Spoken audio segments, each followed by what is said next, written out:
You're listening to Skeptoid. I'm Brian Dunning from Skeptoid.com.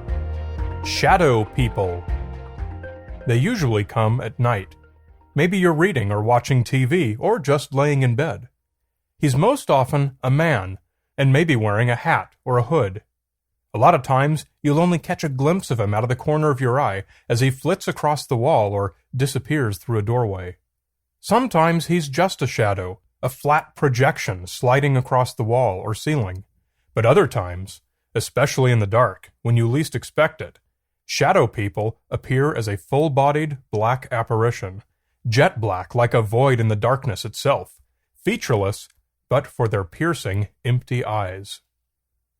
The foggy Santa Lucia Mountains run along the central coast of California, and for hundreds of years, the Chumash Indians and later residents have told of the Dark Watchers, shadowy, hatted, caped figures who appear on ridges at twilight, only to fade away before your very eyes. A visit to the internet reveals hundreds and hundreds of stories from people who saw shadow people in their homes, on websites such as shadowpeople.org, fromtheshadows.blogspot.com, and ghostweb.com. I opened my eyes and looked toward the middle of the room. I saw a large shadow in the shape of a person. It had no facial features that I could see, and it wasn't moving. It was just standing there looking at me. I blinked, and then it was gone. I felt like someone was watching me, so I turned to look toward the hallway, and there it was in the doorway. It was a black figure. I could only see from the torso up. I felt it was a male and could feel that it was looking at me.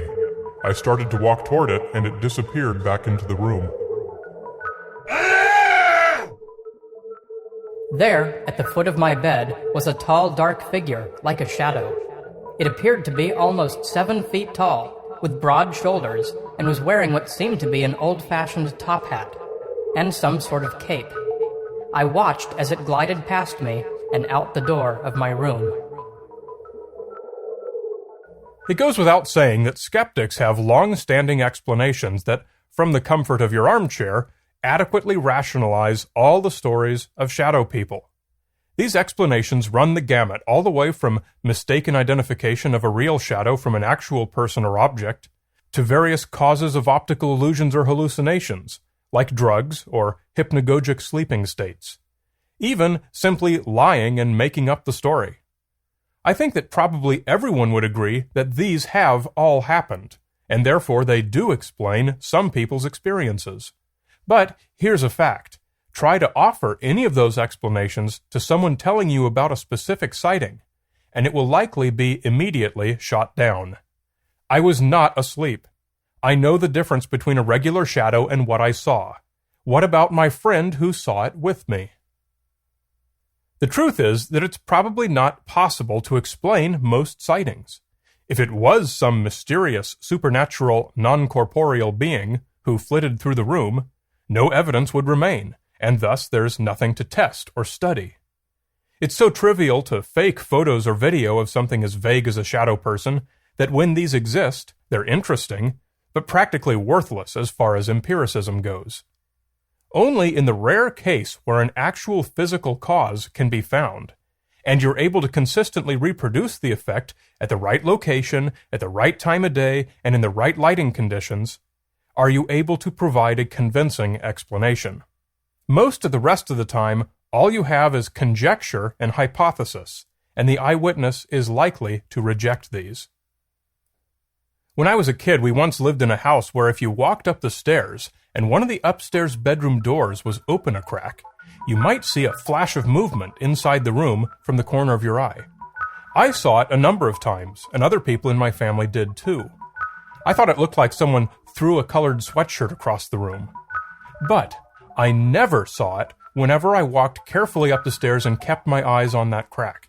It only happened if you weren't looking right at it and weren't thinking about it. The more you learn about how the brain fills in data in your peripheral vision and blind spots, the less unexpected and strange this particular experience becomes.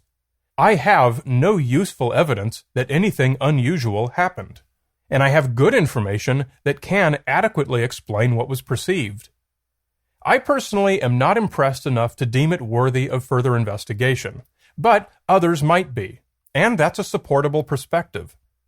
But unless and until some substantial discovery is made, the determination that it must have been a shadow person or ghost is ridiculous.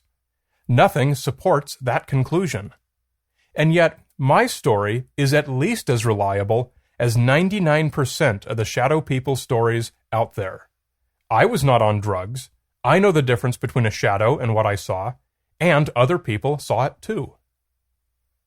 Enthusiasts of the paranormal offer their own set of additional hypotheses about shadow people. One proposes that shadow people are the embodiments of actual people who are elsewhere but engaged in astral projection. This is not an acceptable hypothesis. Like shadow people themselves, astral projection is an untestable, undetectable, unprovable conjecture. Explaining one unknown with another unknown doesn't explain anything, and the match itself cannot be made, since neither phenomenon has any known properties that you could look at and say, what we know of shadow people is consistent with what we know of astral projection. We know nothing about either, so there's no logical basis for any connection. The same can be said of another paranormal explanation for shadow people, that they are interdimensional beings. Let's make an outrageous leap of logic and allow for the possibility that interdimensional beings exist. What characteristics would they have? How would we detect their presence? What level of interaction would they have? How would they affect visible light? Since these questions don't have answers, you can't correlate interdimensional beings to the known properties of shadow people. Neither one has any. But there are phenomena to which we can correlate these stories. We know the details in the eyewitness accounts, and we know the psychological manifestations of conditions like hypnagogia and sleep paralysis. A hypnagogic hallucination is a vivid, lucid hallucination you experience while you're still falling asleep. You're susceptible again 8 hours later when you're waking up, only now it's called hypnopompia. But this seems such a cynical, closed-minded reaction when you suggest hypnagogia as a possible explanation to a person who has witnessed shadow people. Many times their reaction will be understandably negative, if not outright hostile. "You're saying I'm crazy," or "You're saying I imagined it," are common replies. Hypnagogia is neither a mental illness nor imagination, and to dismiss it as either is to underestimate the incredible power of your own healthy brain. Too many people don't give their brains enough credit. I had a dramatic demonstration of the power of hypnopompia, the waking up version, when I was about 10 years old. Early one morning, the characters from Sesame Street put on a show for me in the tree outside my bedroom window. It had music, theme songs, lighting cues, and costume changes. A full, elaborate production, and it lasted a good hour. To this day, I have clear memories of some of the acts. I even went and woke my parents to get them to watch, but by then the show had gone away. I knew for a fact that I had not been asleep. I'd been sitting up in bed and writing down some of the songs they sang. Those writings were real on real paper, and it even made sense when viewed in the light of day. It had been a completely lucid, physical experience for me, but it only existed inside my own brain in a hypnopompic state. My brain had composed music, performed the music, written lyrics, and sang them in silly voices for some director who must also have come from within me. The skits were good. The actors were rough-sewn Muppets, independently moving and climbing about, even swinging through the swashbuckling number on tree branches representing the lines of a great pirate ship. Yet through it all, I'd been conscious and upright enough to actively transcribe the lyrics. That's the power of a brain. But many believers reject the idea that their brain has such capabilities, and instead conclude that any such perceptions can only be explained as visitations from supernatural entities. One such believer, Heidi Hollis, has gone on coast-to-coast AM radio a number of times with suggestions to defend yourself from shadow people. Learn to let go of your fear.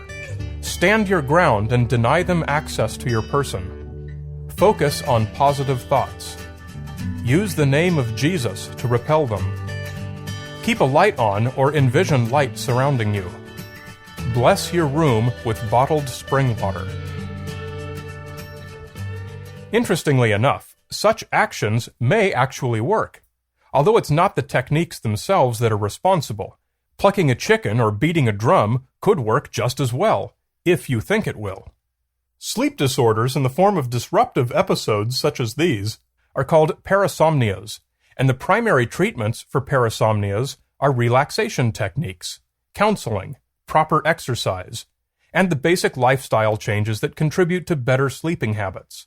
True believers who reject any notion suggesting their experience was anything but a genuine visit from a supernatural being, but who apply any such remedies as Hollis suggests, do indeed have a good chance of finding relief, when the process of applying the remedy brings them some peace of mind. Even though these remedies are rarely going to be as effective as professionally guided treatment, the fact that they can sometimes work only reinforces the true believer's notion that the shadow person was in fact an interdimensional demon, and that sprinkling holy water around the room did in fact scare it away.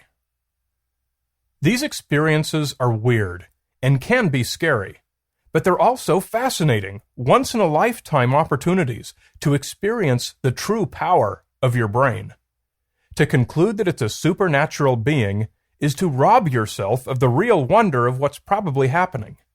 Faith in the supernatural offers you nothing better than an implausible and ignorant supposition that stifles further understanding, while the willingness to accept science gives you a whole universe without limits.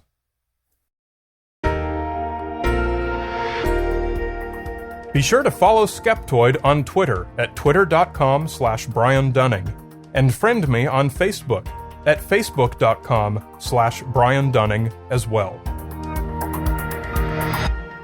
You're listening to Skeptoid. I'm Brian Dunning from Skeptoid.com.